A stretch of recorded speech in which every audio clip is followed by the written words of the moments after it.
Fala, amadinhos, tudo bem?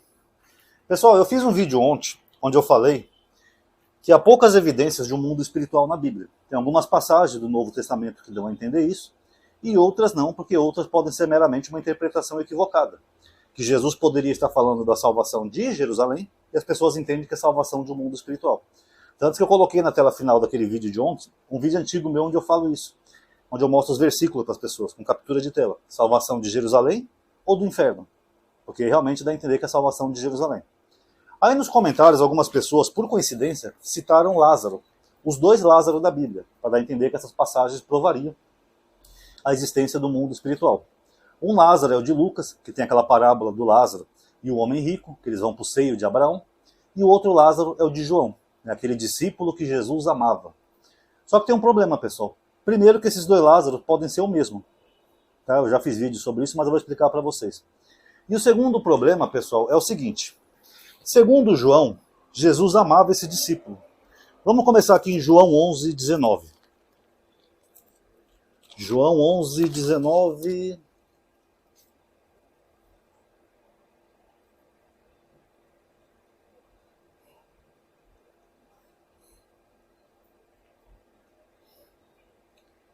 muitos judeus vieram até Marta e Maria para consolar da perda do irmão. Então Marta, Maria e Lázaro eram três irmãos, tá? Hoje em dia dá até medo de fazer gesto no vídeo, né? Porque parece que gestos aí são associados a certas gangues, né? Teve um rapaz até que morreu, turista, lá no Nordeste, porque ele fez um gesto numa foto e foi perseguido. Mas enfim, Marta, Maria e Lázaro eram irmãos. Deixa eu ver a parte que fala aqui, ó.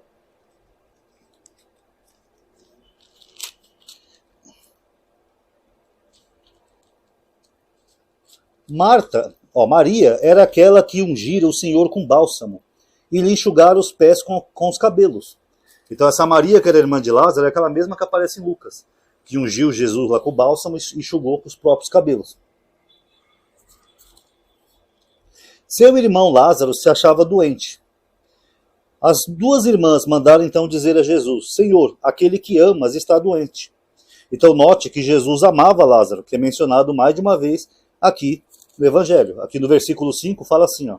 Ora, Jesus amava Marta, a sua irmã Maria e Lázaro. Então é um discípulo que Jesus amava. Tanto que quando Lázaro morre, Jesus chora.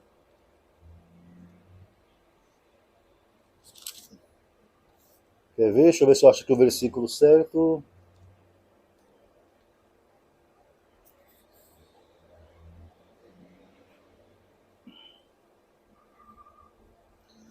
Aqui, ó, versículo 35. Jesus chorou. Então note que Jesus amava tanto esse discípulo que ele chegou a chorar quando esse discípulo morreu. Mesmo sabendo que ele tinha um poder para ressuscitar de novo esse discípulo, mas ele chorou porque ele sentiu a perda. Então Jesus gostava mesmo de Lázaro. Agora, aqui segundo Lucas 10, 41, lembrando que é a mesma Maria que é mencionada lá em Lucas, que ungiu Jesus e secou com os cabelos, diz assim, ó.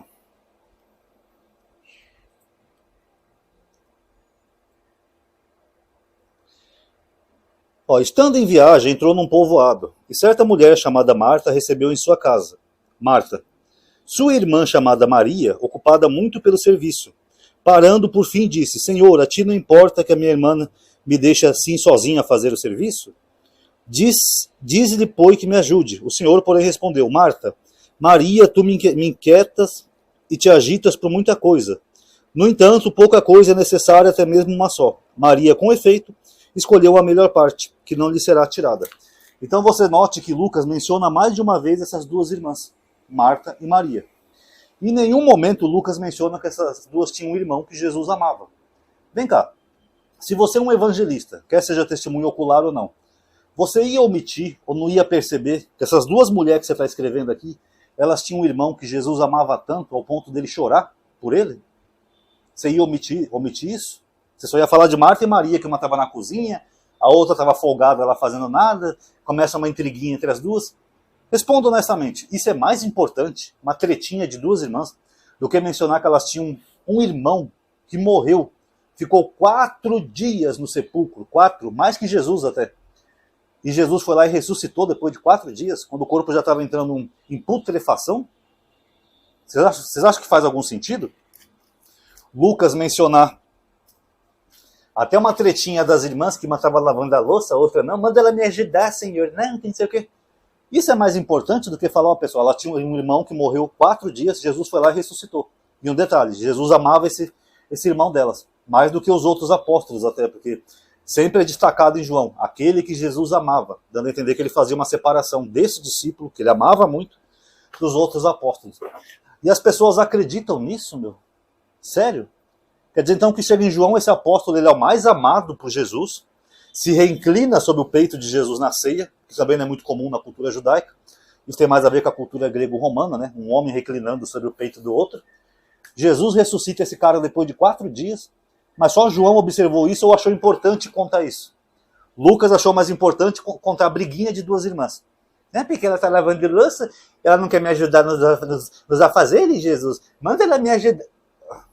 Isso é mais importante, pessoal. Com todo respeito, você tem que ser muito ingênuo para acreditar nisso.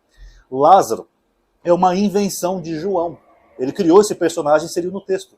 Porque senão os outros teriam mencionado pelo menos o nome dele. Ó, estava Jesus na casa de Marta e Maria, irmãs de Lázaro. Nem isso. Então isso é só uma invenção de João. E essa invenção de João pode ter sido baseada naquela parábola de Lucas. Que Lucas fala que tinha um rico e Lázaro, que era um homem que vivia como mendigo na porta da casa do homem rico, pedia esmolas e comida e o homem rico não ajudava ele. Aí esse Lázaro ficou muito, muito doente, morreu e foi para o seio de Abraão. Então note a semelhança, além do nome ser o mesmo, os dois pegaram uma enfermidade e os dois morreram. Só que na parte de Lucas ele volta à vida depois de 4 dias. Já na parte de João, perdão, já na parte de Lucas, esse Lázaro ele não ressuscita, pelo menos não é mencionado, mas ele tem benesses muito melhores do que a do homem rico. E aí que nós entramos em outro problema, pessoal, porque essa parábola, eu já fiz um vídeo sobre isso aqui, mostrando para vocês que essa parábola, a versão mais antiga dela é do Egito Antigo, tá? Então, olha só, o autor de João talvez conhecesse essa parábola, que deveria ser contada comumente ali na época, as pessoas deveriam conhecê-la, que nem aqui no Brasil, a gente conhece a história do Saci Pererê, a história da Cuca, do Curupira, então deveria ser uma história que era conhecida. Aí ele pega essa história, ele dá uma nova roupagem para a história, como se fosse real, e coloca no seu evangelho. Só que o Lázaro de Lucas tem esse problema, que é uma história que é conhecida no Egito. Diz a história que no Egito tinha um homem muito rico e oponente. E também tinha um homem pobre, só que era outro nome, era um nome egípcio, que vivia mendigando pela cidade. E o homem rico não dava nada para esse homem pobre. Aí os dois morreram. Quando chegaram lá, no submundo egípcio, lá eles tinham a balança de Osíris. Por isso que eu falei para vocês que o judaísmo não tem essas concepções. O Egito tinha. Então a balança de Osíris era mais ou menos assim. Osíris pegava o seu coração, colocava num prato da balança e colocava uma pena no outro prato. Se a pena fosse mais pesada que o seu coração, quer dizer que você era uma pessoa que não foi muito boa. Se o seu coração pesasse mais que a pena, você era uma pessoa boa e podia entrar num tipo de paraíso. Então, quando chegou no julgamento desses dois, esse Lázaro, que era o mendigo, ele foi abençoado, ele foi para o paraíso porque ele foi uma pessoa boa.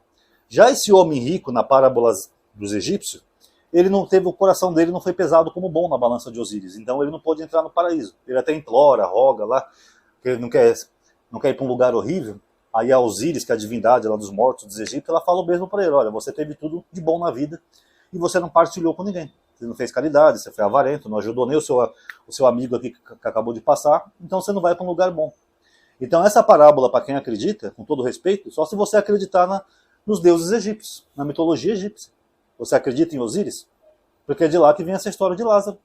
Acabou virando uma história popular, que acabou entrando na Bíblia por Lucas, e depois João ainda consegue pegar esse Lázaro e transformar como se fosse um personagem real e um discípulo que Jesus amava. Além de ter uma última hipótese também no Evangelho de João, apesar de não ser uma história real, ali também tem uma relação um pouco homoafetiva, tá? Para quem não sabe, entre esse Lázaro e Jesus. Eu fiz uma vez um vídeo para membros mostrando isso. Se quiserem, eu posso fazer aqui um vídeo também mostrando para vocês, porque a relação deles ali é um pouco atípica, tá? Para uma relação entre duas pessoas, dois judeus adultos da época, tá? Mas eu sei que isso aí também vai me dar muita paulada, então, se quiserem eu faço, senão eu continuo abordando outros temas, tá? Porque isso aí vai dar muita dor de cabeça. Mas enfim, não é uma história real, nenhuma nem outra. Então, a gente não pode usar uma lenda egípcia ou uma história criada por João para provar a vida após a morte. Até porque Lázaro, quando ressuscita, ele não fala nada do mundo espiritual. Aí é complicado, né? e o outro Lázaro lá do seio de Abraão, é só uma parábolazinha que ela vai se ressignificando cada vez que ela chegava num povo diferente. Não é uma história real, a não ser que você acredite em Osíris. Aí vai da crença de cada um, tá bom? Galerinha, quem gostou já sabe, né? Engajamento, pessoal. Dê like no vídeo, ativa o sininho, comente o que você achou, compartilha com quem você quiser esse vídeo, que isso tudo vai gerar engajamento aqui no YouTube, tá bom? Muito obrigado a todo mundo aí que assistiu. Paz a todos.